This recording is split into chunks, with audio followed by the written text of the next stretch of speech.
Mr. Chairman, the Holy See delegation joins the other delegations to express its satisfaction for the excellent preparatory work that you, Mr. Chairman, have undertaken to give every chance of success to our meeting. The issue of lethal autonomous weapons system is on our agenda for the third consecutive year.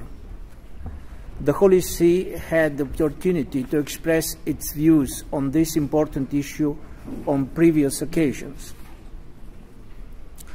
To respond positively to your request, Mr.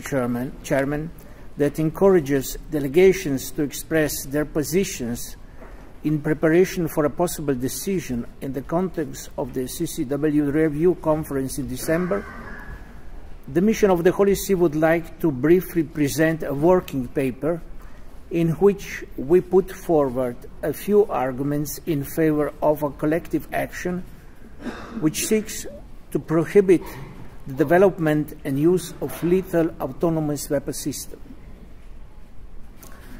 A prevention policy seems to be the best approach. The historical experience of regulations, prohibitions of control of central weapons shows that most often they took place after grave human tragedies.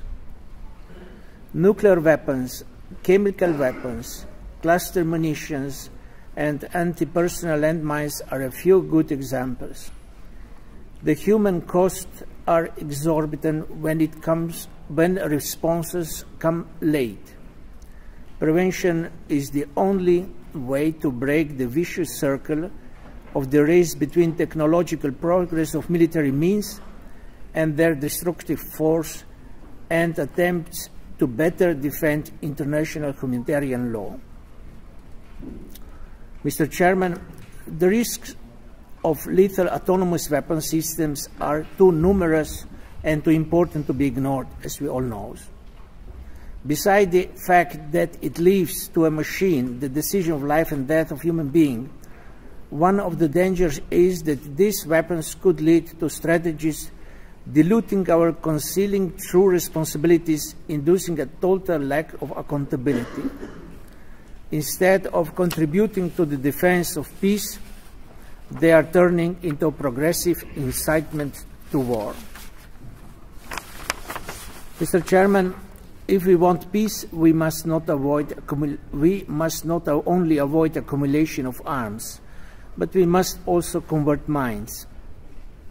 Peace must be born of mutual trust between nations, instead of being imposed on nations by the terror of weapons. This confidence is based on an ethics of brotherhood between nations. But the accumulation of lethal autonomous weapons could undermine that trust.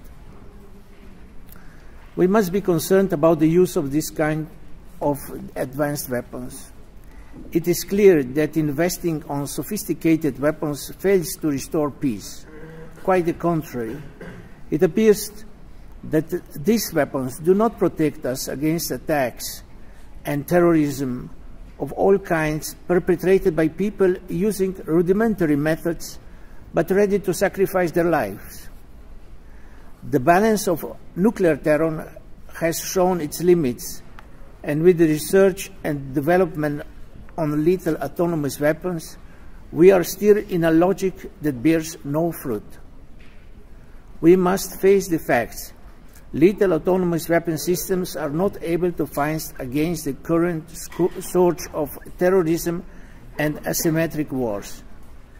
The real fight is the one which will restore justice, respect for human rights, respect for minorities' rights, political participation, and integral development.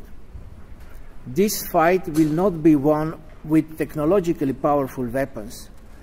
The use of laws will only lead to false security and to instability. In any case, Mr. Chairman, it will not establish the conditions for peace. For all the reasons mentioned, we must be cautious about the research and development of laws. Now is the time to prevent laws from becoming the reality of tomorrow's warfare. The CCW should make a courageous decision of prohibiting lethal autonomous weapons like it did in the past concerning other types of weapons. I thank you, Mr. Chairman.